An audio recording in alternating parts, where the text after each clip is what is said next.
मधुर भाषा संस्कृतम्, मृदुल भाषा संस्कृतम्। सर्वेभ्यो नमो नमः। आज की संस्कृत कक्षा में आप सबका स्वागत है और आज हम जानने वाले हैं संस्कृत के प्रसिद्ध कवियों से संबंधित प्रश्नों को। ये प्रश्न हमारे पास कई तरीके से पूछे जा सकते हैं, जैसे मल्टीपल चॉइस क्वेश्चन के रूप में, या फिर ऑब्जेक्टिव टाइप क्वेश्चन के रूप में, या फिर सब्जेक्टिव टाइप क्वेश्चन के रूप में। और इसके अलावा ये प्रश्न बहुत सी प्रतियोगी परीक्षाओं में भी पूछ लिए जाते हैं। तो सबसे पहले आपको क्या करना है, तो सबसे पहले आपको अपने सिलेबस को जानना है, ताकि ये पता चल सके कि किस तरीके से हमारे सिलेबस में इन संस्कृत के कवियों से संबंधित प्रश्नों को जोड़ा गया है। तो एक श्रृंखला में हम संस्कृत के प्रसिद्ध कवियों से संबंधित प्रश्नों को जानने वाले हैं, तो इसलिए आप हमारे साथ सभी लेक्चर्स में जरूर जुड़े रहें।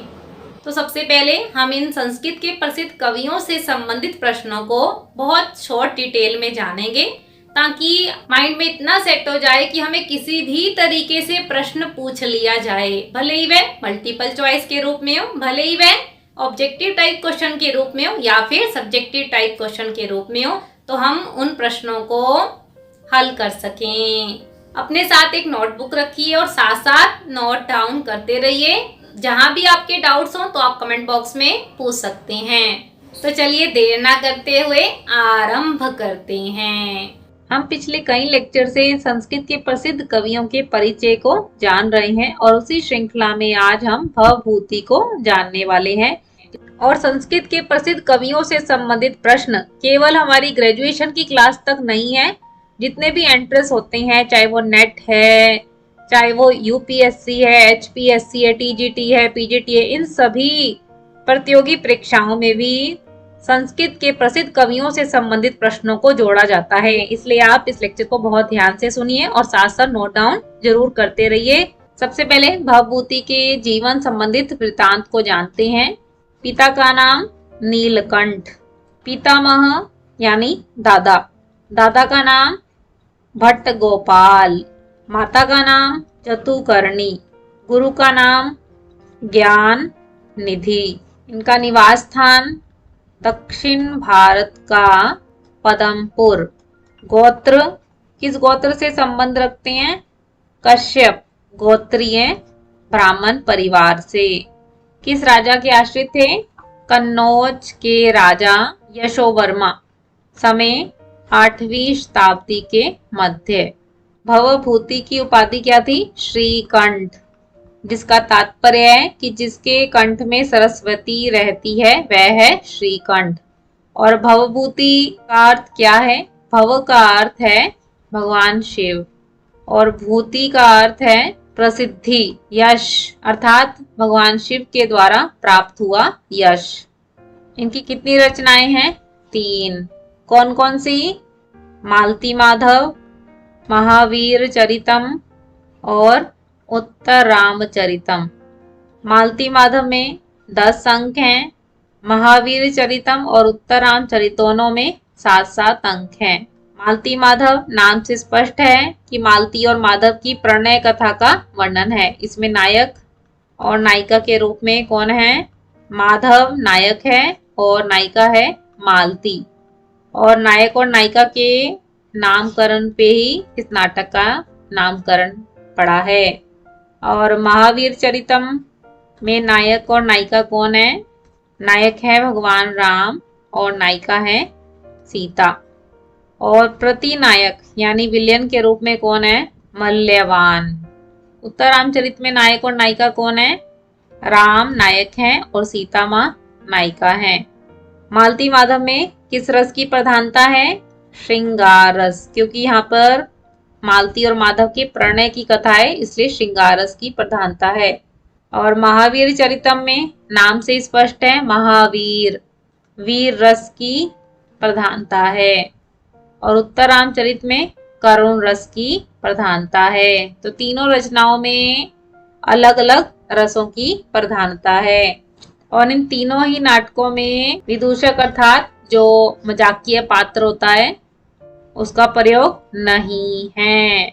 ऐसा भी प्रश्न पूछ लिया जाता है कि संस्कृत के ऐसे कवि कौन हैं जिन्होंने अपनी रचनाओं में विदूषक पात्र का प्रयोग नहीं किया है, तो आप बताएंगे भवभूति। इन तीनों नाटकों का रचना स्थान क्या है? कालप्रिय नाथ मंदिर, यानी जो उज्जैनी के पास है। महावीर चरितम और उत्तराम चरितम दोनों ही रामायण से लिए गए हैं, और महावीर चरितम में वाल्मीकि रामायण की राम के अभिषेक की संपूर्ण कथा को बताया गया है। और उत्तराम चरितम की कथा वाल्मीकि रामायण के उत्तरकांड पर आश्रित है, और इसमें राम के उत्तर चरित का चित्रण है। अर्थात कथा क्रम की दृष्टि से देखा जाए तो इसे महावीर चरित का उत्तर भाग यानी नेक्स्ट पार्ट कहा जा सकता है। और इन्होंने किन छंदों का प्रयोग किया है? मालती माधव प्रणय कथा है, इसमें श्रृंगारस की प्रधानता है, इसलिए वसंत तिलका छंद का प्रयोग है। और महावीर चरितम नाटक में वीरस की प्रधानता है, और इसलिए यहाँ पर शार्दुल विक्रीडितम छंद का प्रयोग है। और उत्तराम चरितम में विप्रलम श्रृंगार रस की प्रधानता है, और इसलिए यहाँ पर मंदाक्रांता छंद का प्रयोग है। एक बार फिर से देख लीजिए, इन रचनाएं हैं मालती माधव, महावीर चरितम और उत्तराम चरितम। मालती माधव में 10 अंक है, महावीर चरितम में 7 अंक है, उत्तराम चरित में भी 7 अंक है।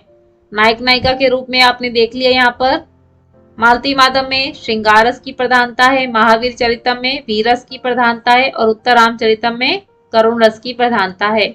फिर हमने छंद को जाना कि जहाँ पे श्रृंगार रस होता है तो वहाँ पे वसंत तिलका छंद का प्रयोग होता है, और वीरस की प्रधानता वाले जो रचनाएं हैं उनमें शार्दुल विक्रीडितम छंद का प्रयोग होता है, और जहाँ पर करुण रस की प्रधानता होती है तो वहाँ पर मंदाक्रांता छंद का प्रयोग होता है।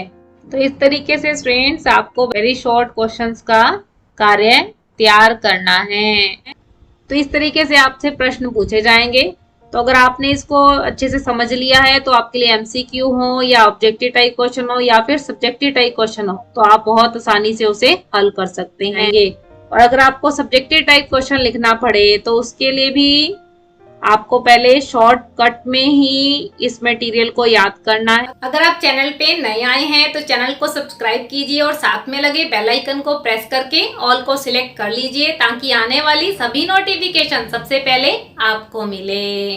अगर आपको ये प्रश्न सब्जेक्टिव टाइप के रूप में आ गए तो कैसे अटेम्प्ट करोगे? सबसे पहले भूमिका, उसके बाद इनका जीवन परिचय जिसमें आप इनके माता पिता, जन्म स्थान, शिक्षा, दीक्षा, किस राजा के आश्रित रहे, ठीक है, विवाह इत्यादि आप यहाँ पर जोड़ेंगे। और उसके पश्चात इनका समय बताएंगे कि अंतः व बाह्य शास्त्र के अनुसार क्या समय बताया गया है, और उसके पश्चात इनकी हम रचनाएं बताएंगे। फिर उनकी रचनाओं को हम डिटेल में बताएंगे और उन रचनाओं में किन किन पक्षों पर बात की गई है, कौन कौन सी विशेषताओं पे बात की है। जैसे तो यहाँ पे इसकी हम सब हेडिंग बनाएंगे।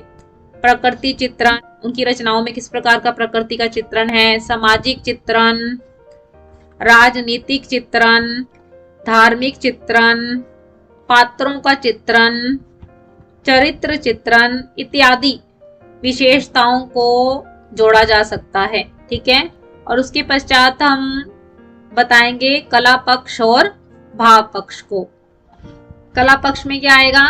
भाषा, शैली, किस प्रकार की भाषा का प्रयोग किया गया है, और उसके बाद अलंकार और छंद के बारे में बताएंगे। भाव पक्ष में आप बताओगे कि कौन सा भाव है, कौन सा रस का प्रयोग है, कौन सी रीति व गुण का प्रयोग किया गया है। तो फिर एंड में आप निष्कर्ष बताएंगे।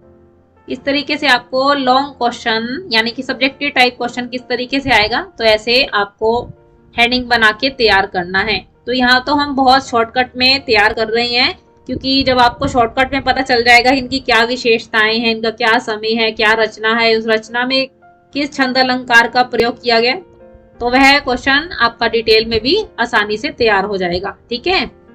तो आज की कक्षा में हमने संस्कृत के प्रसिद्ध कवियों से संबंधित प्रश्नों को जाना कि किस तरीके से हमें प्रश्न पूछे जाएंगे और हमें उसे किस प्रकार से अटेम्प्ट करना है। तो इससे संबंधित आपका कोई भी डाउट हो तो आप कमेंट बॉक्स में पूछ सकते हैं। आपकी कोई सजेशन हो तो वह भी आप कमेंट बॉक्स में बता सकते हैं। आपको लेक्चर कैसा लगा यह भी आप कमेंट बॉक्स में जरूर बताएं।